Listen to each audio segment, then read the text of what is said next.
2024 সালের জুলাই মাস অন্যান্য মাস থেকে ভিন্ন একটি মাস।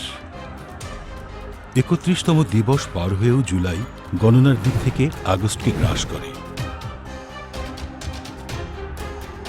ইতিহাস সাক্ষী হয় অন্যরকম এক জুলাই মাসের। 32 জুলাই, 33, 34, এমন করে 36 জুলাই রূপক গণনা চালু হয়। অধিকার আদায় আন্দোলনের পৃথিবীর ইতিহাসে এমন মাস গণনার দৃষ্টান্ত বিরল। এই মাস ছিল রূপকার্থে অন্যান্য মাস থেকে দীর্ঘতর। এই মাসেই নির্মম বুলেটের আঘাতে শহীদ হন বিপ্লব সারথী আহসান হাবিব।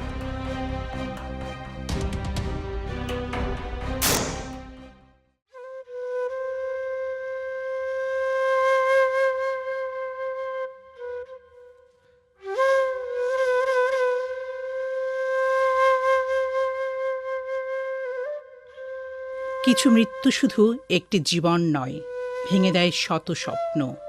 আহসান হাবিব, একটি নাম, একটি স্বপ্ন, একটি সংগ্রাম।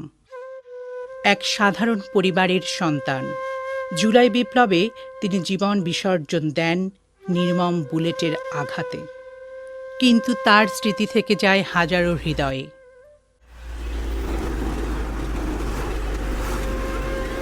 চকরি উপজেলার ফাঁসিয়াখালী ইউনিয়নের নিভৃত গ্রামে জন্মগ্রহণ করেন আহসান হাবিব। দারিদ্র্যক্লিষ্ট জীবনে প্রতিটি দিন ছিল সংগ্রাম মুখর। দুঃখের সাগরে ভেসেও স্বপ্ন বুনেছেন আকাশ ছোঁয়ার। আমার ছেলেটা ডিগ্রিতে ফাইনাল পরীক্ষাতে মগরির নামাজ পড়তে গেছিল। আসার সঙ্গে সঙ্গে মানে এখানে গুলি চালাইছে। গুলি চালাবার পরে এখানে অনেক মানুষ গুলিবিদ্ধ হয়েছে। গুলিবিদ্ধ হওয়ার পর আমার ছেলেটা গুলি খাইছে। হাসপাতালে প্রায় আপনার 2 ঘন্টা 2.5 ঘন্টা উনি আর কোনো চিকিৎসা পায়নি।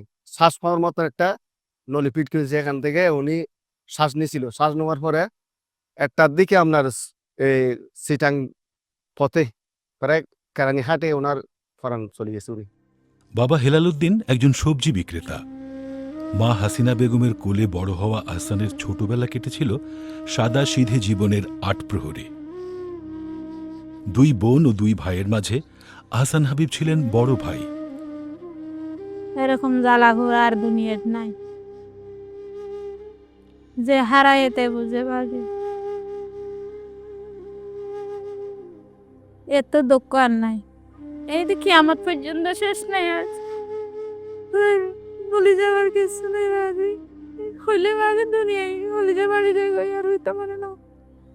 আল্লাহ দিয়াং করি আমরা আল্লাহ গই আল্লাহ করতে আর আর সঠিক বিচার দুনিয়ার মানুষে করে না হইলে অপরাধী আল্লাহ এত খাইবে দি। আল্লাহ তো তারই না হারিবে বাজি তারা। আর হুয়ার শহীদের মর্যাদা দান করে আল্লাহ। বাসার তো নামাজে দিয়াম বাদ আল্লাহ তোর কিছু না স্যার, শুধু কিছু না।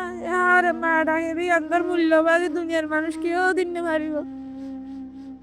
আহসান হাবিব চকরিয়া সরকারি ডিগ্রি কলেজের স্নাতক 3য় বর্ষের ছাত্র ছিলেন।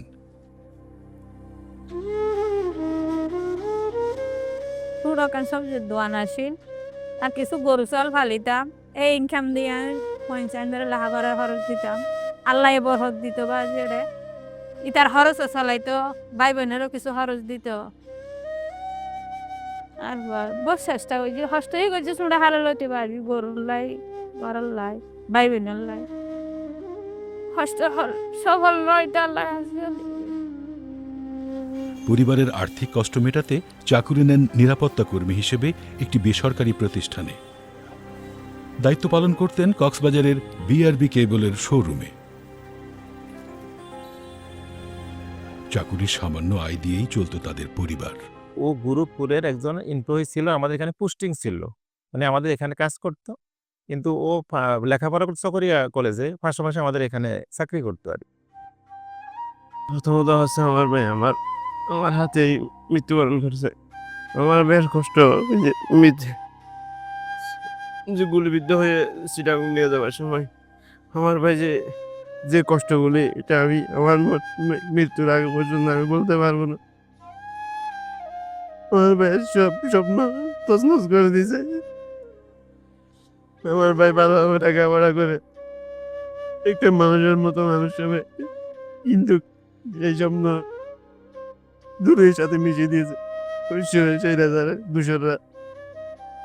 আমি কিছু জানি না আমার ভাইয়ের এখন, আমরা আমার মা বাবা এখন আমি জীবিত অবস্থায় যেন আমার ভাইয়ের বিচারটুকু আমরা দেখে যেতে পারি। 2024 সালের 18 জুলাই আন্দোলনরত বৈষম্য বিরোধী ছাত্র জনতার উপর পুলিশের নির্মম দমন পীড়ন চলছিল। হামলায় গলায় গুলিবিদ্ধ হন আহসান হাবিব। জনতা তাকে মুমূর্ষু অবস্থায় উদ্ধার করে হাসপাতালে নিয়ে যায়, কিন্তু সব চেষ্টা ব্যর্থ হয়। চট্টগ্রাম মেডিকেল কলেজে পৌঁছানোর আগেই আহসান হাবিব শাহাদাত বরণ করেন। ছেলেটার নাম ছিল আহসান হাবিব, বিআরবিকে বলে চাকরি করত। সে এখানে যখন ঝামেলাটা হচ্ছিল তখন সে উপরে উঠে মানে ওই ভিডিও করতেছিল, তখন তার কণ্ঠের মধ্যে মানে ওই বুলেটটা লাগে। পরিকল্পিতভাবে চিহ্নিত করে আমার ভাইপোতকে ওরা নির্মমভাবে গুলি করে হত্যা করে। তখন এখানে একটা ইয়া ছিল, গাড়ির ড্রাইভার ছিল, ও তখন সদর হসপিটালে নিয়ে গেছিল। আনুমানিক 6:30 বা 7টার দিকে হঠাৎ করে একদল রোগী আসা শুরু হয়। একের পর এক শিক্ষার্থী আহত হয়ে এখানে ভর্তি হচ্ছেন এবং তখন ইমার্জেন্সির অবস্থা ছিল একটা যুদ্ধক্ষেত্রের মতো এক প্রকার।